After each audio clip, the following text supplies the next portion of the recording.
Hello மக்களே, நான் உங்கள் ஆஃப்ரின் பேசுகிறேன். இன்றைக்கி நம்ம ஒரு சூப்பரான ப்ரான் சேமியா எப்படி பண்ணுறதுன்னு பார்க்கலாம் வாங்க. ஒரு 4 வெங்காயம் எடுத்து டக் டக் டக் டக்னு கட் பண்ணி வச்சுக்கோங்க. இந்த அனில் சேமியாவை ஒரு லைட் ப்ரௌனிஷ் கலர் வர அளவுக்கு ரோஸ்ட் பண்ணி எடுத்துக்கோங்க. அடுத்தது ஒரு கடாய் வச்சு நான் ப்ரான் 65 நேற்று பண்ணியிருந்தேன். ஸோ அதோட எண்ணெயை நான் இதில் ஆட் பண்ணிக்கிறேன். ஆட் பண்ணி நம்ம வெட்டி வச்சுருக்க வெங்காயத்தையும் அதில் போட்டு நல்லா வதக்கிட்டு அதில் இஞ்சி பூண்டு பேஸ்ட்டையும் போட்டுக்கோங்க. போட்டு நல்லா வதக்கிட்டு 3 தக்காளி 2 பச்சை மிளகாய் போட்டு அதையும் நல்லா டக் டக் டக் டக்னு வதக்கி முடிச்சுக்கோங்க. அதுக்கப்புறம் இதில் புதினா கொத்தமல்லி போட்டு அதையும் நல்லா வதக்கிடுங்க.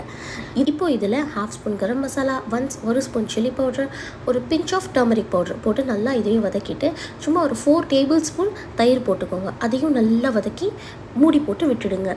இப்போ மூடி திறந்து பார்த்தா இந்த மாதிரி எண்ணெய் பிரிஞ்சு வரணும். எண்ணெய் பிரிஞ்சு வரும்போது என்ன பண்ணுங்கள், அதில் ப்ரான் போட்டுடுங்க. ப்ரான் போட்டு மிக்ஸ் பண்ணிவிட்டு ஒரு 4 கப்ஸ் ஆஃப் வாட்டர் போட்டு அது நல்லா அந்த வாட்டர் கொதிக்கும் போது சேமியா போட்டுட்டு மிக்ஸ் பண்ணாதீங்க. சேமியா போட்டுட்டு லெவல் பண்ணி விடுங்க. மறக்காமல் ஸ்டவ்வை சிம்லேயே வச்சு பண்ணுங்கள். இதெல்லாம் மூடி போட்டு எடுத்திங்கன்னா சூப்பரான சேமியா ரெடி. மறக்காமல் நீங்களும் வீட்டில் ட்ரை பண்ணி பார்த்து எப்படி இருந்துச்சுன்னு சொல்லுங்கள். See you soon in my next video மக்களே. Bye.